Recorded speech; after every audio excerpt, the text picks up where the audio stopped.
Welcome to the first KIR review of a normal Bandai set. Today we'll be taking a look at some minifigures. This is the complete set of Sofubi 4-inch figures released to promote Godzilla Tokyo SOS back in 2003. I managed to find a complete set for $12 a few years ago, but otherwise these are very hard to come by and sellers are taking advantage of that rarity. Starting off with Mechagodzilla 1993, the sculpt is quite accurate for its size. There's a lot of detail on the head and Garuda. Space Godzilla's sculpt is pretty detailed as well, capturing the texture of his skin and back crystals.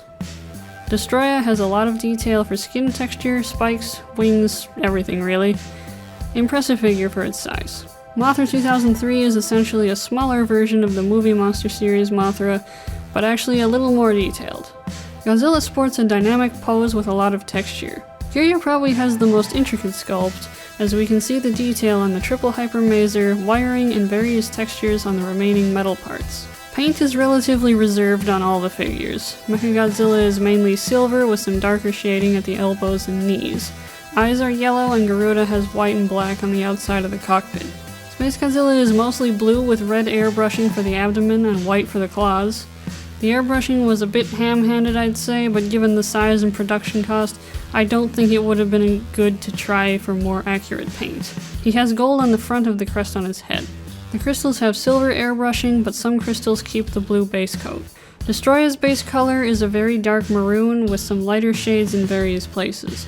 He's got orange for the chest, top horn, and eyes. Claws are airbrushed white, and the teeth have a bit of off-white paint.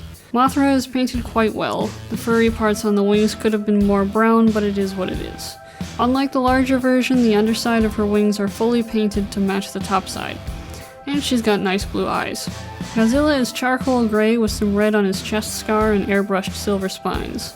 Teeth are painted white, eyes sport yellow irises, and more white airbrushing for the claws. KIR has most of his paint detail on the front. Base coat is silver with most of the cabling painted a darker shade.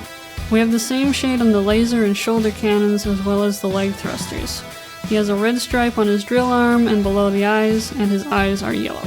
Mechagodzilla's arms can spin a bit at the shoulders, full 360 hindered by Garuda. Garuda's cannons can move and are also removable, and he can spin at the torso, which I forgot to demonstrate. Space Godzilla can move at the elbows and wiggle a bit at the torso. Destroya's left arm can rotate, but he's otherwise a statue. Godzilla's legs can spin all the way around, and his arms can swivel a bit at the elbows. KIR's arms can spin around at the shoulders. Here's a size comparison, just a quick easy group shot of this set with some other smaller figures in the 2 to 5 inch size range.